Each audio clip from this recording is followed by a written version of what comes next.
और आने वाले चुनाव में जैसे जैसे अभी तो विधानसभा है, जैसे जैसे लोकसभा चुनाव आएगा तो मुझे लगता है सरकार जो है अपनी भाजपा सरकार जो है वो अपनी पेशेंस है उसको खो बैठेगी और भी बहुत सारी कार्रवाई होंगी। इसको लेके मुझे लगता है विपक्ष कि ईडी अधिकारियों के खिलाफ उन्होंने बोला है। गौतम अडानी के खिलाफ लगातार वो सबूत पेश करते हुए नजर आ रहे थे।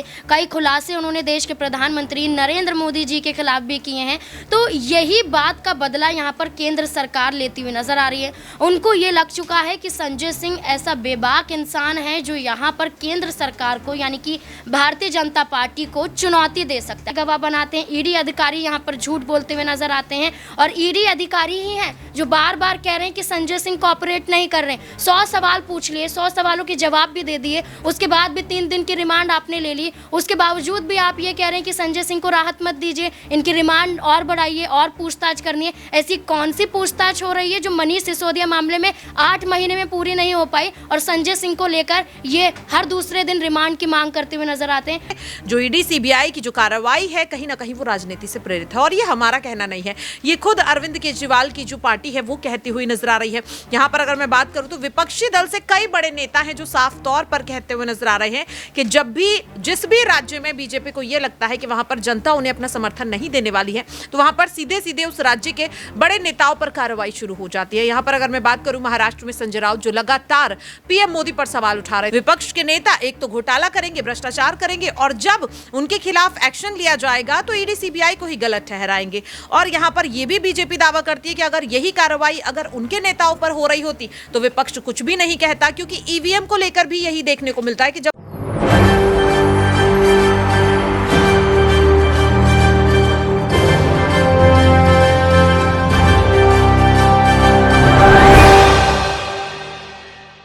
नमस्कार, मैं दौलत शर्मा और आप देखना शुरू कर चुके हैं SPN9 न्यूज। और आज आम आदमी पार्टी सांसद संजय सिंह के ऊपर बड़ा फैसला आना है क्योंकि उन्होंने अपनी गिरफ्तारी के खिलाफ दिल्ली हाई कोर्ट में अर्जी लगाई और साथ ही साथ उनको बड़ी राहत यहां पर मिल सकती है क्योंकि आम आदमी पार्टी यहां पर देखा जाए तो एक बड़ी लड़ाई लड़ती हुई नजर आ रही है। सिलसिलेवार तरीके से उनकी पार्टी के बड़े नेता जहां बात कर रहे हैं सत्येंद्र जैन, मनीष सिसोदिया और अब संजय सिंह लगातार ईडी के चक्रव्यूह में फंसते हुए नजर आ रहे हैं और लगातार कार्रवाई आम आदमी पार्टी के सांसद हों चाहे नेता हों उन पर होती हुई यहां पर नजर आ रही है और लगातार पूरी आम आदमी पार्टी इसी चक्रव्यूह में फंस रही है। देखा जाए तो उनके नेता जो हैं कभी ईडी कभी सीबीआई तो कभी यहाँ पर केंद्र सरकार के खिलाफ जब भी बात करते हैं तो फंसते हुए नजर आते हैं और यही आरोप यहां पर आम आदमी पार्टी के सुप्रीमो और दिल्ली के मुख्यमंत्री अरविंद केजरीवाल भी लगाते हुए नजर आते हैं। और साथ ही साथ देखा जाए तो इस समय इंडिया अलायंस जो बनाया गया था 2024 के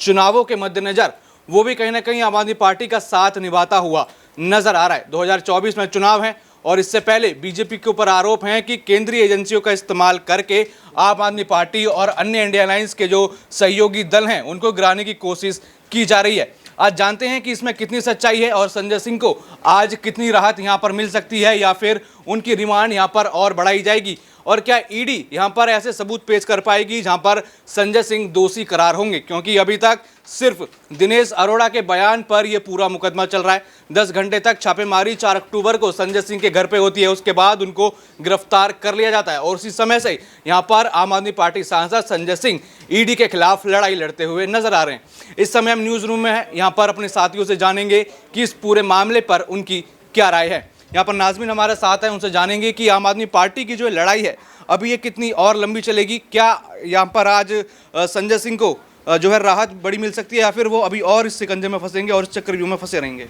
देखिए, जहाँ तक उम्मीद है तो संजय सिंह को राहत मिलनी चाहिए क्योंकि संजय सिंह लगातार एक ही बात कहते हुए नजर आ रहे हैं कि ईडी अधिकारियों के खिलाफ उन्होंने बोला है। गौतम अडानी के खिलाफ लगातार वो सबूत पेश करते हुए नजर आ रहे थे। कई खुलासे उन्होंने देश के प्रधानमंत्री नरेंद्र मोदी जी के खिलाफ भी किए हैं।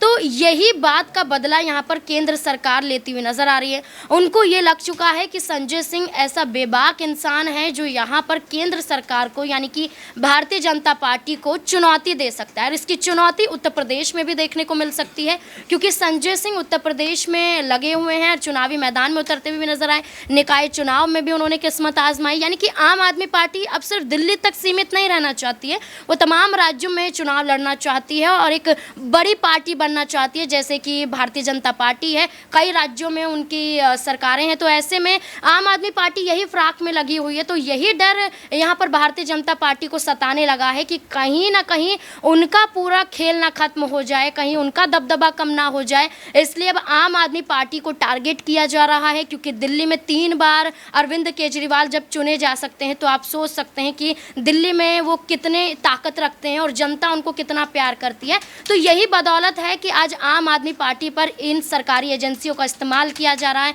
इनका इस्तेमाल करके उनके ऊपर कई ऐसे आरोप लगाए जा रहे हैं जिनके सबूत भी नहीं मिलते। सबूत आप यहाँ पर देखिए, दिनेश अरोड़ा को गवाह बना देते हैं, सर्वेश मिश्रा को बना देते हैं गवाह, विवेक त्यागी को बना देते हैं, लेकिन यहाँ पर उन आरोपियों के खिलाफ कोई कड़ी कार्यवाही नहीं होती जो इस शराब घोटाले में खुद को शामिल पाते हैं। ईडी अधिकारी सरकारी गवाह बनाते हैं, ईडी अधिकारी यहाँ पर झूठ बोलते हुए नजर आते हैं और ईडी अधिकारी ही हैं जो बार बार कह रहे हैं कि संजय सिंह कोऑपरेट नहीं कर रहे हैं। 100 सवाल पूछ लिए, 100 सवालों के जवाब भी दे दिए, उसके बाद भी 3 दिन की रिमांड आपने ले ली, उसके बावजूद भी आप ये कह रहे हैं कि संजय सिंह को राहत मत दीजिए, इनकी रिमांड और बढ़ाइए और पूछताछ करनी है। ऐसी कौन सी पूछताछ हो रही है जो मनीष सिसोदिया मामले में 8 महीने में पूरी नहीं हो पाई और संजय सिंह को लेकर ये हर दूसरे दिन रिमांड की मांग करते हुए नजर आते हैं। तो दिल्ली हाई कोर्ट में जो चुनौती दी जा रही है, संजय सिंह ने जो चुनौती दी है, जहां तक लगता है मुझे कि संजय सिंह को राहत मिलनी चाहिए क्योंकि झूठे आरोपों में फंसाया जा रहा है, लेकिन यहां पर देखा जाए तो ईडी अधिकारी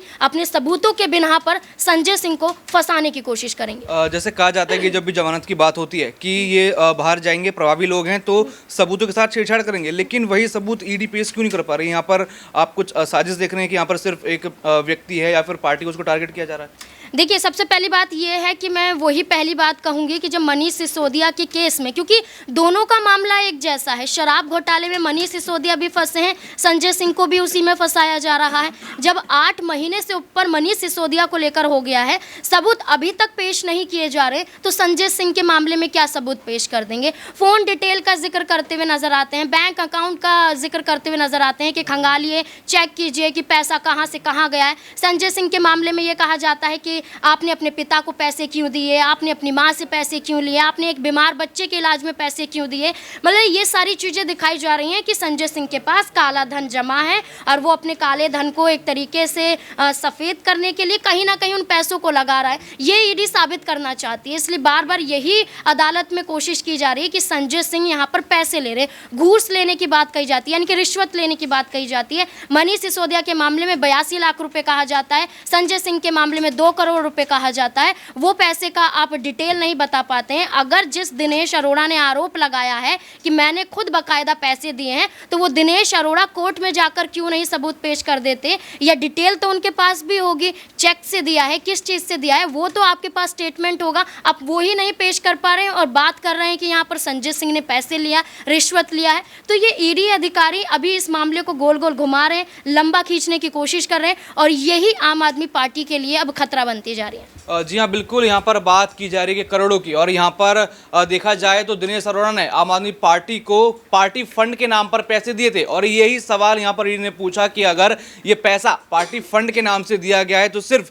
चुनिंदा नेताओं को यहाँ पर क्यों फंसा जा रहा है, जो चुनिंदा नाम है उनके ऊपर ही कार्रवाई क्यों हो रही है। और इसको लेकर जो सवाल यहाँ पर लगातार उपज रहे हैं उसका जवाब यहाँ पर प्रज्ञा से मांगेंगे और जानेंगे इस पूरे मामले के बारे में किस तरीके से जो है ईडी इस पूरे केस को घुमा रही है। प्रज्ञा, क्या लगता है आपको कि ईडी जो है इस पूरे केस को घुमा रही है? क्योंकि बात यहाँ पे की गई थी कि पार्टी फंड में पैसे दिए गए, लेकिन पार्टी के कुछ चुनिंदा नेताओं पर यहाँ पर कार्रवाई हो रही है, क्या लगता है आपको इसमें? जी बिल्कुल, देखिए यहाँ पर अगर मैं बात करूँ जिस तरीके से साफ तौर पर हाई कोर्ट में ये दलील रखी गई संजय सिंह के वकील की तरफ से भी कि आखिरकार जब यहाँ पर विचार विमर्श किया जा रहा है कि पूरी की पूरी पार्टी को आरोपी बनाया जाए, लेकिन यहाँ पर ईडी का जो शिकंजा है वो कुछ नेताओं पर देखा जा रहा है। और ऐसे में सवाल ये उठता है कि कार्रवाई जब कंपनी को लेकर के की जा रही तो पूरी पार्टी पर कार्रवाई होनी चाहिए, लेकिन सिर्फ नेताओं पर कार्रवाई हो रही है। इससे साफ तौर पर समझ आ रहा है कि जो ईडी सीबीआई की जो कार्रवाई है कहीं ना कहीं वो राजनीति से प्रेरित है और ये हमारा कहना नहीं है, ये खुद अरविंद केजरीवाल की जो पार्टी है वो कहती हुई नजर आ रही है।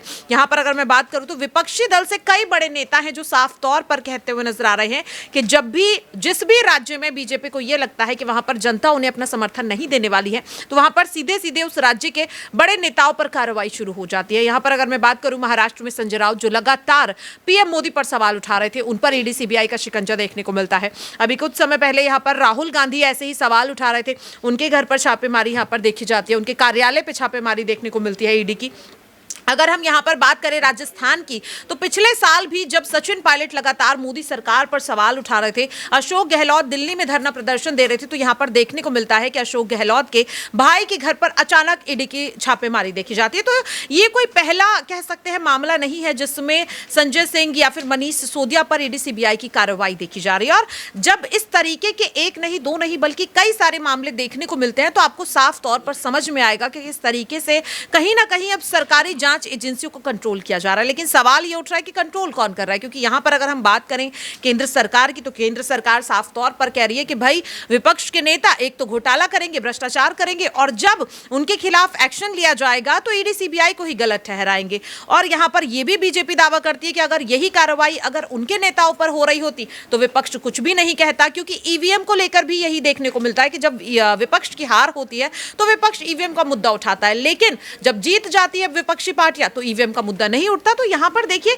ईडी सीबीआई को दोष देना गलत होगा। यहां पर सवाल लगातार ये उठ रहा है कि वही नेता आखिरकार ईडी सीबीआई पर क्यों सवाल उठा रहे हैं जिन पर कार्रवाई हो रही है। और जिस तरीके से आपने सवाल पूछा कि पूरी पार्टी पर क्यों कार्रवाई नहीं हो रही है, तो आपको बता दूं कि सुप्रीम कोर्ट में जब मनीष सिसोदिया की जमानत याचिका पर सुनवाई हुई तो साफ तौर पर ईडी ने कहा कि वो विचार विमर्श कर रही है। लेकिन ऐसा कितना लंबा विचार विमर्श हो रहा है जिसमें 8 महीने लग जाते हैं। मनीष सिसोदिया जो कि दिल्ली के पूर्व उप मुख्यमंत्री हैं, पूर्व शिक्षा मंत्री हैं, इन 8 महीनों में मनीष सिसोदिया शायद दिल्ली का एक बेहतर तरीके से विकास यहां पर कर सकते थे, लेकिन वो 8 महीने उन्होंने सिर्फ और सिर्फ दलीलों के आधार पर जेल में बिता दिए हैं। तो ये वाकई में बहुत बड़े सोचने वाली बात है।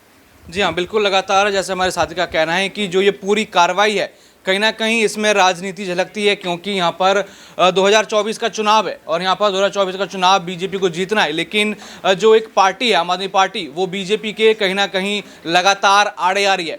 यहाँ पर दिल्ली आम आदमी पार्टी जीत जाती है, उसके बाद पंजाब आम आदमी पार्टी जीत जाती है और जो अब 2023 में 5 राज्यों में विधानसभा चुनाव होते हैं वहाँ पर भी देखा जाए तो आम आदमी पार्टी उतरती है और अब मिजोरम तक आम आदमी पार्टी यहाँ पर उतरती हुई नजर आ रही है। और देखा जाए तो आम आदमी पार्टी वही है जो बीजेपी को यहाँ पूरी तरीके से घेर रही है। और देखा जाए तो पूरी जो कार्रवाई राज है यहाँ पर कहा जा रहा है कि राजनीति से प्रेरित है, कि अगर केंद्र सरकार के खिलाफ कुछ बोलेंगे, प्रधानमंत्री जी के खिलाफ कुछ बोलेंगे तो यहाँ पर आपके ऊपर कार्रवाई होगी। कितना इसको सच मानते हैं?